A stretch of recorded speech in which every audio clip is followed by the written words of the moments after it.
Hello everyone, welcome back to my channel. CG pre BEd and pre DElEd का आज से आप लोगों का काउंसलिंग स्टार्ट हो चुका है। एंड सबसे इंपॉर्टेंट थिंग कि अभी आप ऑफिशियल वेबसाइट में विजिट करके चेक करेंगे तो वहाँ पे लिंक एक्टिव नहीं किया गया है। तो काउंसलिंग का कब तक लिंक एक्टिव हो जाएगा, कितने बजे के अप्रॉक्स एंड आप काउंसलिंग कर सकते हैं, एंड साथ ही आप लोगों का कितना फीस लगने वाला है, बीएड का कितना फीस है, डीएलएड का कितना फीस है, एंड क्या क्या डॉक्यूमेंट्स आपको अपने पास रखने हैं। साथ ही देखिए, बहुत सारे स्टूडेंट का एडमिट कार्ड उनके पास नहीं है, तो आप लोगों को क्या करना है, आज की वीडियो में हम डिटेल से देखने वाले हैं। एंड सारे डॉक्यूमेंट्स आपको रेडी रखने हैं ताकि जैसे ही काउंसलिंग फॉर्म स्टार्ट हो आप लोगों को वहां पे अप्लाई कर लेना है। ठीक है, अब सबसे पहले देखिए यहाँ पे ये आप लोगों का फर्स्ट नंबर पे बताया गया है कि आप लोगों का आज से काउंसलिंग स्टार्ट है 29 से, और आप लोग 4 तारीख तक काउंसलिंग कर सकते हैं। ठीक है, अब देखिए बहुत सारे स्टूडेंट का ये भी डाउट है, अगर हम फर्स्ट काउंसलिंग में नहीं डालते हैं तो क्या हम सेकंड काउंसलिंग कर सकते हैं। तो यस, अगर आप फर्स्ट काउंसलिंग में नहीं डालते हैं तो आप सेकंड काउंसलिंग करा सकते हैं। बहुत से ऐसे स्टूडेंट जिनका नंबर बहुत कम है, तो ऐसे में आप लोग सेकंड काउंसलिंग के लिए भी अप्लाई कर सकते हैं, और अगर आप लोग चाहे तो फर्स्ट काउंसलिंग के लिए भी अप्लाई कर सकते हैं। ऐसा नहीं है कि अगर आपने फर्स्ट काउंसलिंग कराया है तो आप सेकंड काउंसलिंग नहीं करा सकते। ठीक है, ये आप पे डिपेंड करता है। और मान लीजिए आपने फर्स्ट काउंसलिंग कराया हुआ है और आपको कॉलेज प्रेफरेंस चेंज करना है तो भी आप सेकंड काउंसलिंग करा सकते हैं। सेकंड काउंसलिंग के लिए आप लोगों का कोई भी बाउंडेशन नहीं है। साथ ही अगर हम बात करें फीस का, तो फीस भी आपका अलग से एक्स्ट्रा नहीं लिया जाता है। जो फीस आपका फर्स्ट काउंसलिंग में रहेगा वही सेम फीस आपका सेकंड काउंसलिंग में भी रहने वाला है। अब देखिए, जो आप लोग काउंसलिंग कराएंगे उसमें आप लोगों को दावा आपत्ति के लिए एक मेरिट लिस्ट जारी किया जाएगा, जो कि 9 तारीख को जारी किया जाएगा। ठीक है, और आपको कहाँ से दावा आपत्ति करना है ये भी हम अभी देखने वाले हैं। तो देखिए, 9 तारीख को आप लोगों का दावा आपत्ति के लिए मेरिट लिस्ट जारी होगा, ओनली दावा आपत्ति के लिए, ये फाइनल नहीं है। ठीक है, और इसमें आपको दावा आपत्ति करना है। दावा आपत्ति क्या होता है, जैसे मान लीजिए आपका नंबर 68 है एंड किसी स्टूडेंट का नंबर 67 है और आपकी कैटेगरी सेम है। ठीक है, आपकी कैटेगरी सेम है, लेकिन 67 यानी कम नंबर वाले स्टूडेंट को मेरिट लिस्ट में शामिल कर लिया गया है, लेकिन आपको शामिल नहीं किया गया है। तो ऐसे में आपको दावा आपत्ति करना होता है। दावा आपत्ति को आप लोगों का चेक किया जाता है। सही दावा आपत्ति होने पर जो आप लोगों का फाइनल मेरिट लिस्ट आएगा, जैसे देखिए मान लीजिए 10 तारीख को आपने दावा आपत्ति कर लिया, इसके बाद आप लोगों का 11 तारीख को फाइनल मेरिट लिस्ट आएगा, फर्स्ट काउंसलिंग का फर्स्ट फाइनल मेरिट लिस्ट। तो उस समय आप लोगों को, जिसने भी दावा आपत्ति किया है, आप लोगों को शामिल कर लिया जाएगा। बट अगर आपका दावा आपत्ति सही हुआ तो अदरवाइज आपको यहाँ पे शामिल नहीं किया जाएगा। ठीक है, सो देखिए आप लोगों का 11 तारीख को फर्स्ट काउंसलिंग का फर्स्ट मेरिट लिस्ट जारी कर दिया जाएगा। ये शेड्यूल पे मैंने आगे ही डिटेल में वीडियो बना के चैनल पे शेयर किया हुआ है। तो आई बटन पे देखिए आपको एक लिंक शो हो रहा है, उस पर आपको क्लिक करके देख लेना है ताकि आपके सारे डाउट इससे रिलेटेड क्लियर हो जाए। अब चलिए हम देख लेते हैं कि दावा आपत्ति आपको कहाँ से करना है। यहाँ पे देखिए आप लोगों का नोट में लिखा हुआ है, आवश्यक दस्तावेज एवं प्रमाण की छाया प्रति को CGSCRT का ये आप लोगों को एक ईमेल दिया गया है। इस पे आप लोगों को दावा आपत्ति करना होता है। वहाँ पे क्या करना है, जैसे मान लीजिए एक लिस्ट आया और उस लिस्ट में आपने चेक किया कि आपसे कम नंबर वाले का और आपकी कैटेगरी सेम है और आपसे कम नंबर वाले का नाम वहाँ पे है, तो आपको उस पेज को स्क्रीनशॉट लेना है और इसके बाद उसका PDF क्रिएट करना है। इसके बाद अपनी सारे डिटेल को फिल करके आप लोगों को दावा आपत्ति करना है। तो आप लोगों का जब फर्स्ट मेरिट लिस्ट आएगा तो दावा आपत्ति किस तरीके से करना है इस पर आपका डिटेल वीडियो आ जाएगा।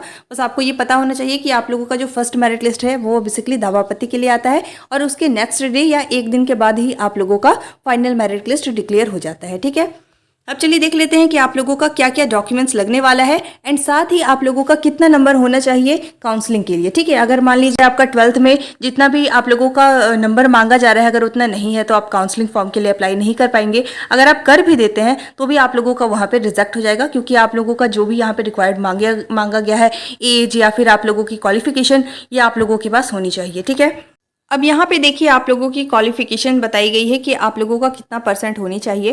तो देखिए यहाँ पे डीएलएड के लिए है, डीएलएड पाठ्यक्रम में प्रवेश के लिए इसे मान्यता प्राप्त बोर्ड यानी कि 12th में आप लोगों का 50% होना चाहिए। अब देखिए साथ ही अगर मान लीजिए आप शिक्षित वर्ग के लिए, देखिए डीएलएड में आप लोगों का 5% का रिलैक्सेशन मिलेगा, मीन्स आप लोगों को छूट मिलेगा। ठीक है, तो आपको यहाँ से देख लेना है। और एज देखिए, एज आप लोगों का बताया गया है 1 जुलाई 2024 की स्थिति में आप लोगों का 17 वर्ष होगा, और अधिकतम जो है वो 33 ईयर्स यानी कि आप लोगों का 33 साल तक आप लोग इसके लिए अप्लाई कर सकते हैं। ठीक है, साथ ही देखिए जो अनुसूचित यानी कि आप लोगों की जो आरक्षित वर्ग है उन लोगों के लिए यहाँ पे आप लोगों का दिशा निर्देश अनुसार आप लोगों का शासन प्रशासन की तरफ से जो छूट रहता है वो आप लोगों को दिया जाएगा। ठीक है, अब यहाँ पे सबसे इंपॉर्टेंट थिंग कि आप लोगों का क्या क्या डॉक्यूमेंट्स लगने वाला है। ठीक है, बहुत से स्टूडेंट ने कमेंट किया था कि हमारा एडमिट कार्ड भूल गया है तो हम क्या करें, तो ये भी हम आगे देखने वाले हैं। देखिए यहाँ पे आप लोगों का प्री डीएलएड परीक्षा की अंक सूची मतलब आप लोगों को रिजल्ट रखना है, या फिर आपके पास एडमिट कार्ड है तो भी आप लोगों का हो जाएगा, ठीक है।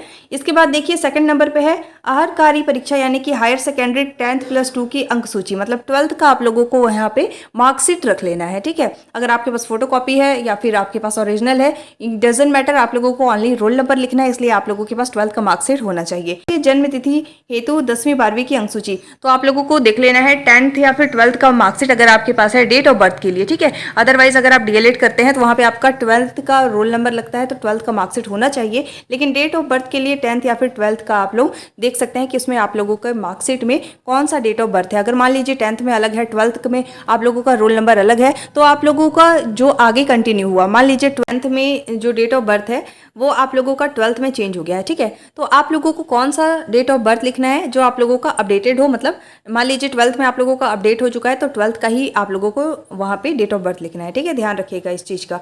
इसके साथ ही देखिए आरक्षित वर्ग एवं संवर्ग हेतु निर्धारित प्रारूप में प्रमाण पत्र आप लोगों का लगेगा। एंड यहाँ पे देखिए आप लोगों का छत्तीसगढ़ का स्थायी निवास संबंधी प्रमाण पत्र, तो देखिए प्रमाण पत्र वहाँ पे आप लोगों को अपडेट नहीं करना है, लेकिन वहाँ पे आप लोगों का पूछा जाता है कि आप छत्तीसगढ़ के निवासी हैं या नहीं। अगर आप छत्तीसगढ़ के निवासी हैं तो वहाँ पे आप लोगों को छत्तीसगढ़ वाले ऑप्शन को सिलेक्ट करना होता है, और जब आपको कॉलेज अलॉट हो जाता है तो उस समय आप लोगों का ये सारा प्रमाण पत्र लगता है, ठीक है। इसके साथ ही देखिए आप लोगों का कितना फीस लगने वाला है ये भी हम आगे देखने वाले हैं।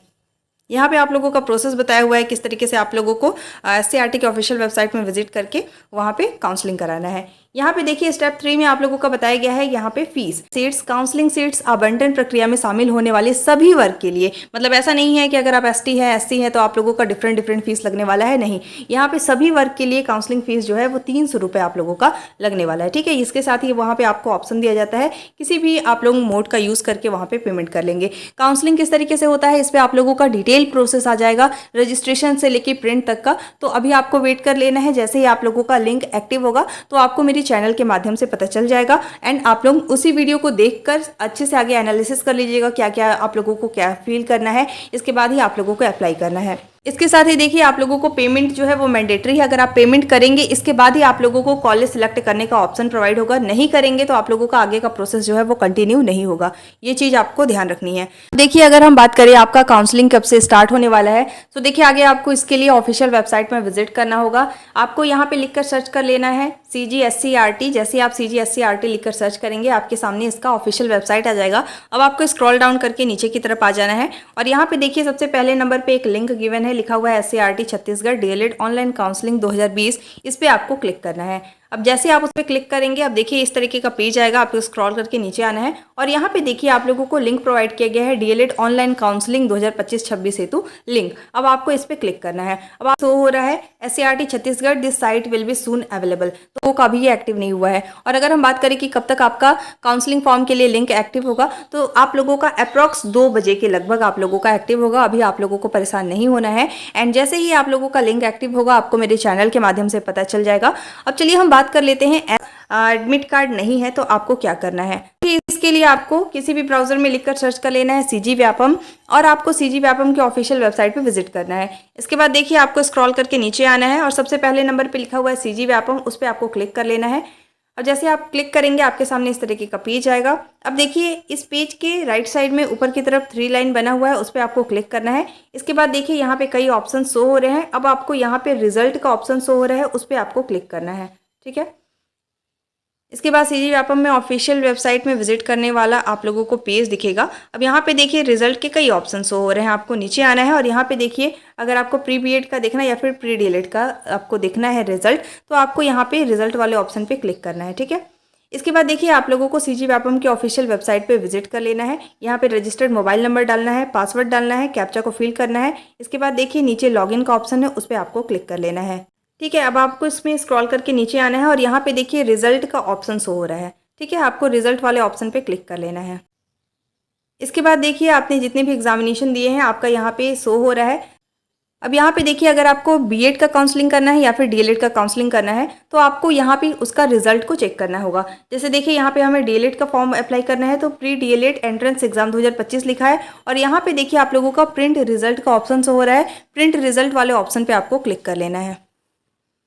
अब यहाँ पे देखिए आप लोगों का रिजल्ट शो हो रहा है एंड यहाँ पे आप लोगों का रोल नंबर लिखा हुआ है। इसी रोल नंबर को जब आप काउंसलिंग कराएंगे तो वहाँ पे आप लोगों को फिल करना होता है, ठीक है। तो यहाँ से आप लोगों को रोल नंबर को नोट डाउन कर लेना है या फिर आप इसे स्क्रीनशॉट करके भी रख सकते हैं, ठीक है।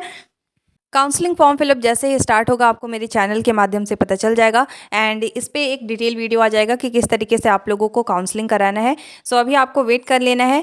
Thanks for watching. अब आपको इससे रिलेटेड कोई भी डाउट है, आपकी कोई भी क्वेरी है तो आप कमेंट कर सकते हैं। Thank you.